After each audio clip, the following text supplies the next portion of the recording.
Fue descubierto por Galileo, perfeccionado después por Isaac Newton y en manos de Albert Einstein proporcionó una teoría de la mecánica del cosmos. Fue uno de los mayores misterios de la física. Todos los cuerpos caen con la misma aceleración constante. Ley de la gravedad o ley de la caída de los cuerpos.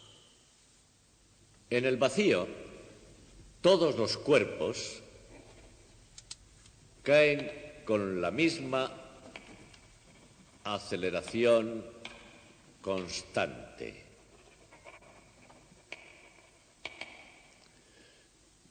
Esta es la ley de la gravedad. No parece que esto quiera decir mucho, pero veamos ahora exactamente en qué consiste. Dice esta ley que el efecto de la gravedad en todos los cuerpos es siempre el mismo, con independencia de su peso. Desde Galileo a Isaac Newton y hasta Albert Einstein, este fue uno de los mayores misterios de la física. Y hay más, también dice que los cuerpos caen con una aceleración constante. Ahora bien, entender esto sería casi imposible si no contáramos con un dispositivo matemático llamado derivada.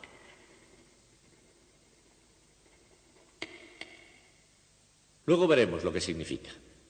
Y finalmente, aunque esto nos parezca muy profundo e interesante, está violentando nuestra más simple intuición, porque esto que decimos sucede en el vacío y no en el mundo que nos es familiar.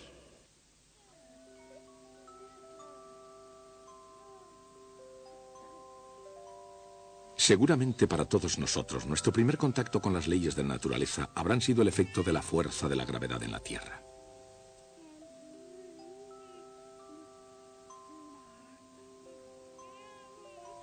Entendamos o no cómo funciona la fuerza de la gravedad, tenemos un temor innato a sus efectos. ¿Pero qué es exactamente ese efecto de la gravedad? Hay cuerpos que caen con rapidez y de forma rectilínea. Pero hay otros, en cambio, que tienen un comportamiento diferente. En algunos casos, casi no se puede definir cómo y por qué caen los cuerpos. Debemos distinguir el efecto de la gravedad sobre un cuerpo que cae del efecto de oposición del aire por donde cae. En otras palabras, tenemos que imaginarnos un cuerpo que cae en el vacío. Por ejemplo, si una moneda y una pluma caen simultáneamente desde la misma altura, se comportarán como esperábamos. Han caído a diferente velocidad. Pero eso es solo a causa de la resistencia del aire sobre ambos objetos. En el vacío, una moneda, una pluma y cualquier otro objeto caerían a la misma velocidad.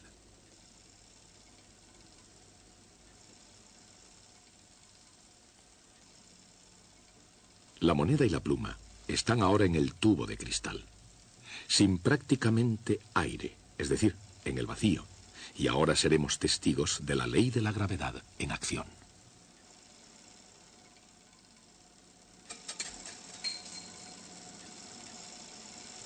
Sin el efecto que produce la resistencia del aire, todos los cuerpos, independientemente de su peso, caen exactamente a la misma velocidad.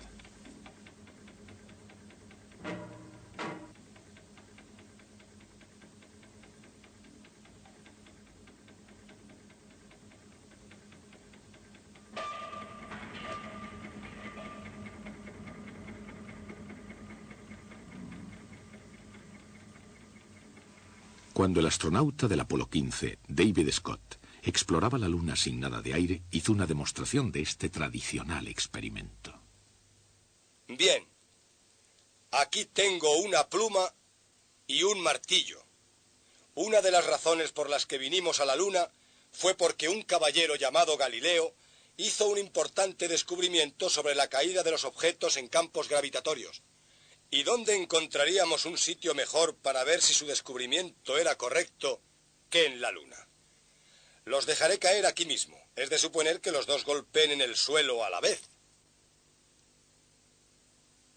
¿Qué les ha parecido? por lo visto el señor Galileo tenía razón.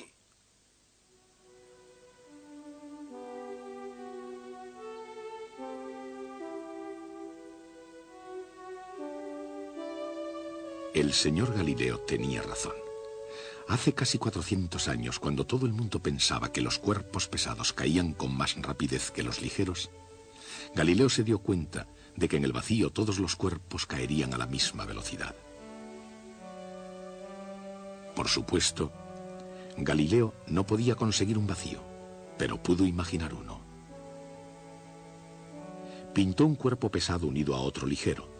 Este cuerpo compuesto caería más deprisa o más despacio que el cuerpo pesado solo. Si el cuerpo ligero caía más despacio, retardaría la caída del cuerpo pesado.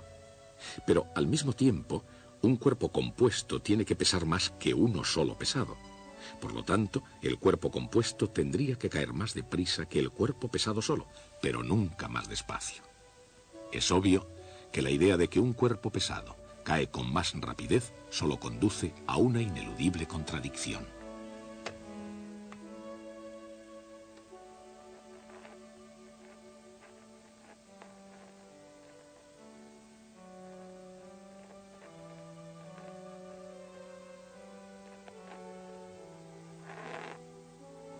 Galileo se dio cuenta entonces de que la única opinión lógicamente aceptable era que todos los cuerpos caen a la misma velocidad cuando se suprime la resistencia del aire. Si todos los cuerpos caen en el vacío a la misma velocidad, la siguiente pregunta es: ¿y cuál es exactamente esa velocidad? Por nuestras propias experiencias sabemos que la velocidad de un cuerpo al caer aumenta durante la caída, lo cual significa que acelera, cayendo cada vez con más rapidez. Incluso antes de Galileo, algunos eruditos ya habían intentado dar una explicación a ese movimiento de aceleración. Aproximadamente 100 años antes, Leonardo da Vinci ya había hecho su propio estudio de la caída de los cuerpos, animado quizá por su sueño de volar.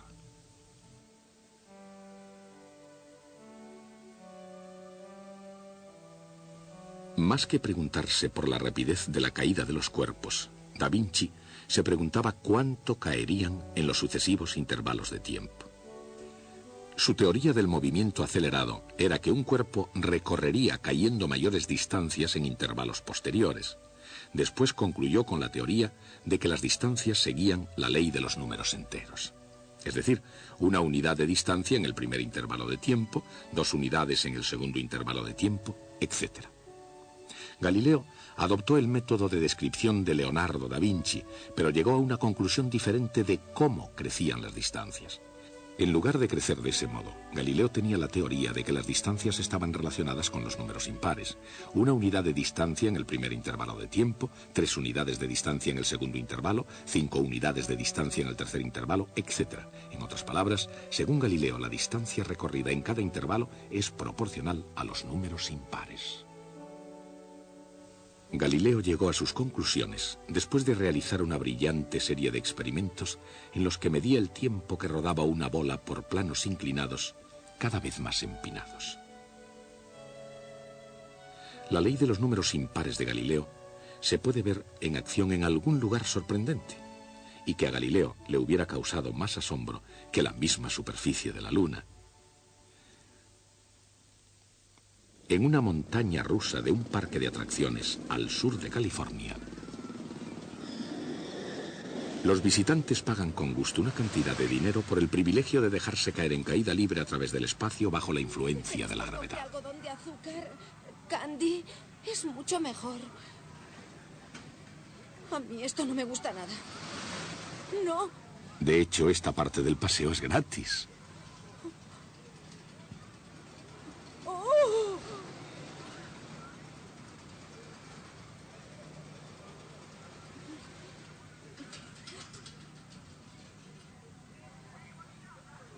Por lo que realmente pagan los visitantes es por una serie de medidas que se han tomado y que les permite sobrevivir a cualquier velocidad. Pero, ¿y qué hay de Galileo?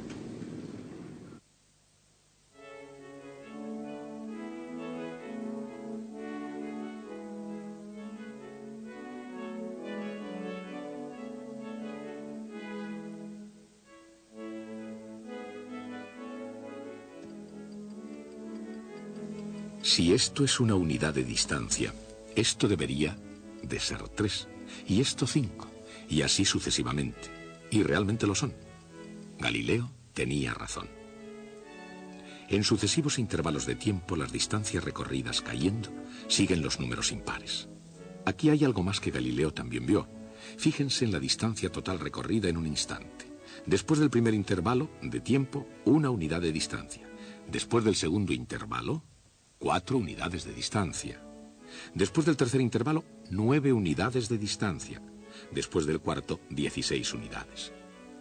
En otras palabras, al final de cada intervalo, la distancia total recorrida cayendo es de 1, 4, 9, 16, 25 y así sucesivamente. Y esos números son, por supuesto, cuadrados perfectos. O sea, que la distancia recorrida en la caída es proporcional al cuadrado del tiempo. Y de este modo, la ley de Galileo se puede escribir en una simple ecuación, utilizando S para la distancia y T para el tiempo. Que quiere decir que estamos hablando de la distancia como función del tiempo. Esta constante c numéricamente es igual a la distancia que recorre el cuerpo cayendo durante el primer segundo, es decir, 16 pies, aproximadamente 5 metros.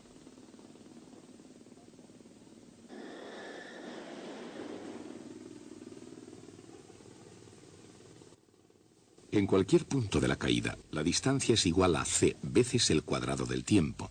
Así, después de 2 segundos, la distancia recorrida cayendo es igual a c veces 2 al cuadrado, o sea, 4c. Si tomamos el valor 16 para c, sabemos que ha caído 64 pies, unos 19 metros y medio. De nuevo, esta fórmula quiere decir que para cualquier instante t se puede encontrar el valor ds.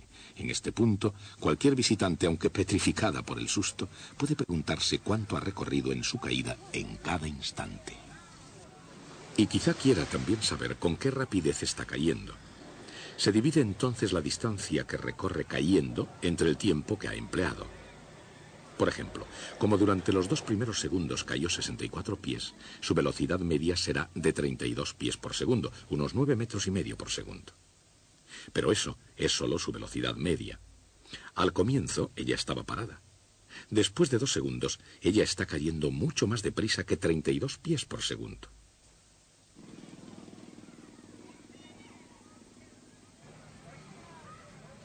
Pero lo que realmente desea saber esta mujer no es su velocidad media, sino su velocidad exacta o instantánea en cualquier instante dado. Sin embargo, si queremos utilizar la misma ecuación dividiendo la variación de distancia por la variación de tiempo, se nos plantea un serio problema. En cualquier instante durante la caída, digamos a 1.5 segundos, la variación en la distancia y en el tiempo es exactamente 0. Así, una fórmula que determine la velocidad dividiendo la variación en el tiempo no es útil cuando se tiene un punto A, pero no un punto separado B para trabajar con él. Y para complicar aún más las cosas, el máximo y el mínimo del cociente serían 0. Dividir por 0 es un desastre matemático. Tal vez la expresión velocidad instantánea sea una contradicción en sus términos. Sin embargo, el propio sentido común nos dice que un objeto en movimiento debe tener una cierta velocidad en cada instante. El problema es mucho más que un juego ingenioso de palabras. Es un dilema que ha importunado durante miles de años a todos los matemáticos, pero no había modo de resolverlo.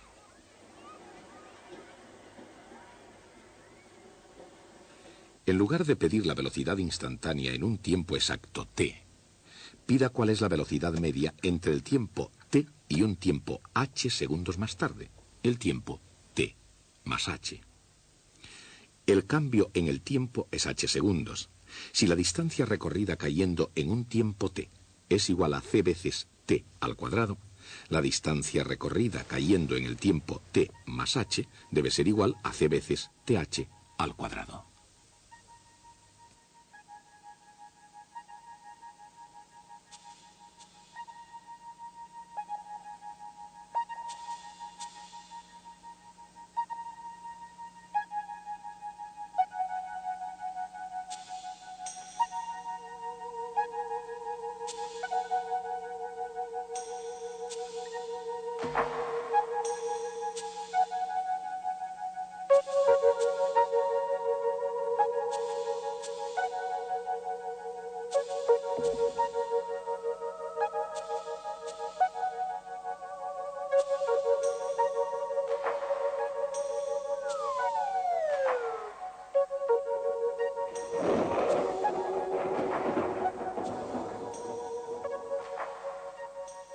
Hemos resuelto el problema y ahora ya podemos calcular la velocidad media comenzando en cualquier instante para cualquier intervalo h.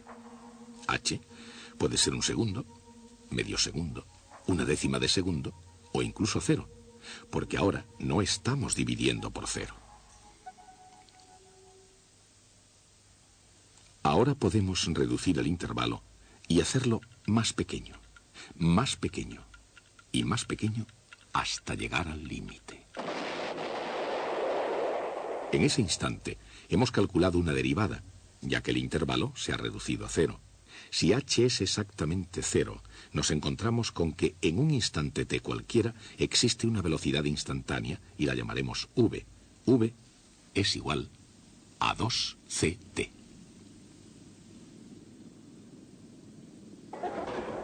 Si seguimos utilizando el valor 16 para c, podríamos decirle a esa joven: no se preocupe, señora.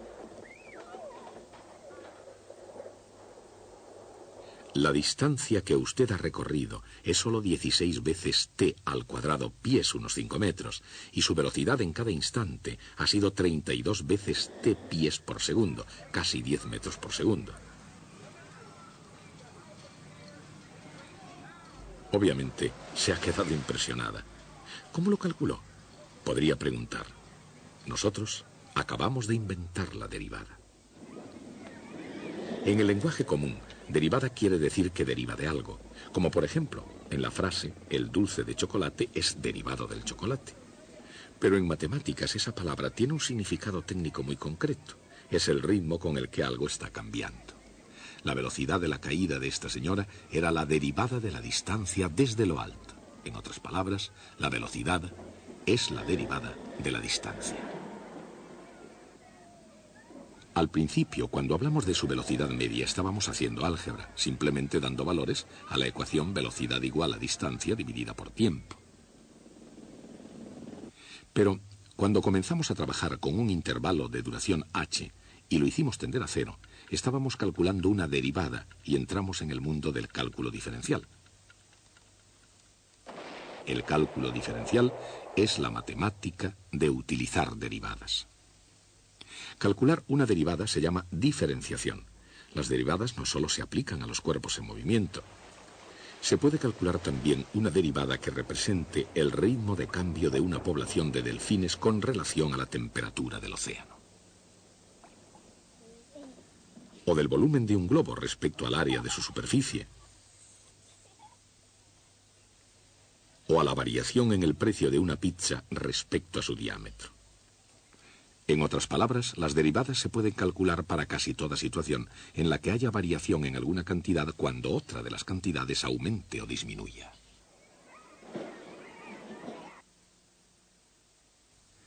Para ir de la distancia a la velocidad, tuvimos que calcular una derivada. Pero, ¿y qué pasa con la aceleración de un cuerpo al caer? Pues que para ir de la velocidad a la aceleración, hacemos exactamente lo mismo. Si v como función de t es igual a 2ct, entonces v de t más h igual a 2c de t más h.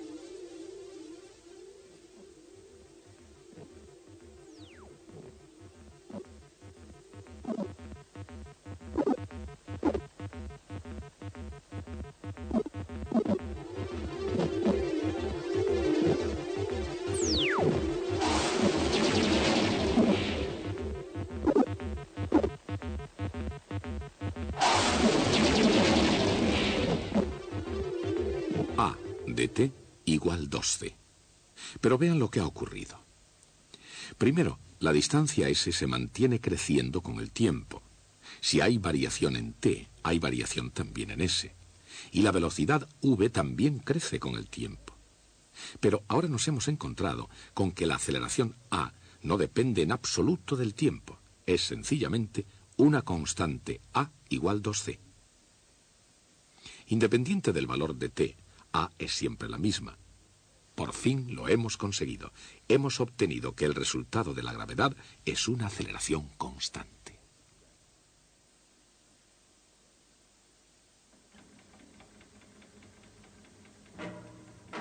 Teníamos 3 preguntas sobre la caída de los cuerpos. ¿Cuánto caían? con qué velocidad y con qué rapidez variaba su velocidad. Con bastante facilidad pudimos saber la distancia recorrida. Observando a nuestra joven amiga, su velocidad media se obtuvo por medio del álgebra. Y luego, para saber a qué velocidad caía exactamente el cuerpo en cada instante y con qué rapidez variaba su velocidad, tuvimos que utilizar ese maravilloso instrumento matemático, la derivada. Usando la derivada, hemos podido explicar el movimiento de caída de los cuerpos. Los cuerpos caen con aceleración constante. Como esa aceleración es muy importante, tiene su símbolo propio, una G minúscula. G igual 2C.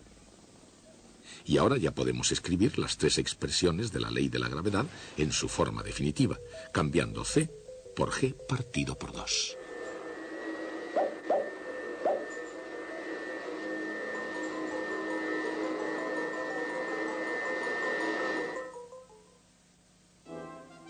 Según esta ley, un cuerpo cae con una aceleración constante, con velocidad proporcional al tiempo y recorre una distancia al caer proporcional al cuadrado del tiempo. Este tipo de movimiento se llama movimiento uniformemente acelerado.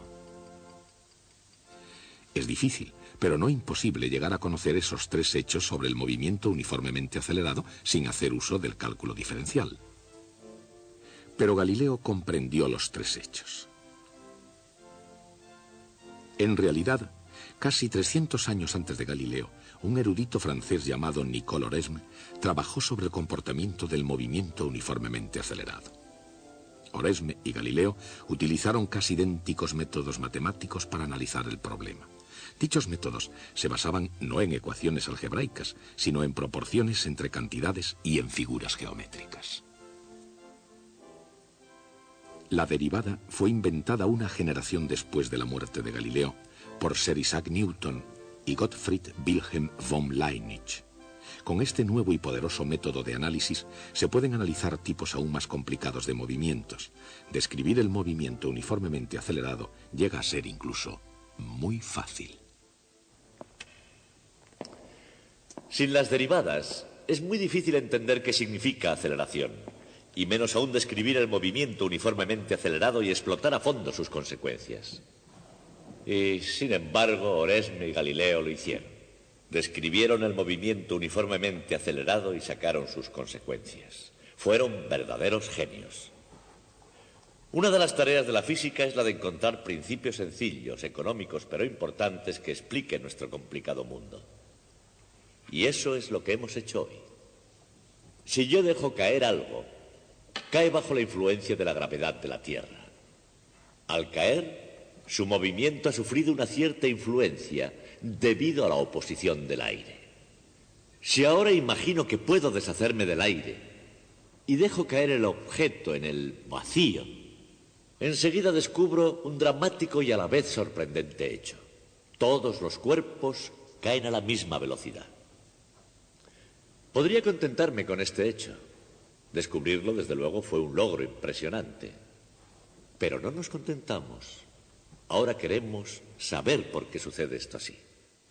¿Cuál es la naturaleza de la gravedad que lleva a tan extraño comportamiento? Esa cuestión es una de las más profundas de la física.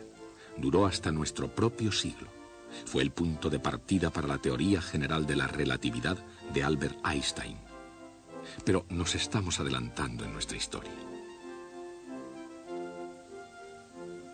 Una vez aprendimos que todos los cuerpos al caer se regían por una ley, nuestra tarea consistió en explicar esa ley con toda precisión. Todos los cuerpos caen con la misma aceleración constante, y la aceleración es el ritmo de cambio de la velocidad. Y la velocidad es el ritmo de cambio de la distancia. Así tenemos, en realidad, tres proposiciones matemáticas precisas de la ley de la gravedad. Se relacionan entre sí por medio de un grande y crucial descubrimiento de la historia de las matemáticas: el cálculo diferencial, descubierto por Newton y por Leibniz. Un gran triunfo, el suceso más importante en matemáticas durante miles de años. Newton y von Leibniz sacrificaron la dicha de su descubrimiento en una amarga discusión sobre quién lo descubrió primero. Las tres proposiciones son cabos sueltos de la historia que estamos tratando de desarrollar. No hay contestación. Según la ley de la gravedad, un cuerpo cae con una aceleración constante a una velocidad proporcional al tiempo y recorre en la caída una distancia proporcional al cuadrado del tiempo.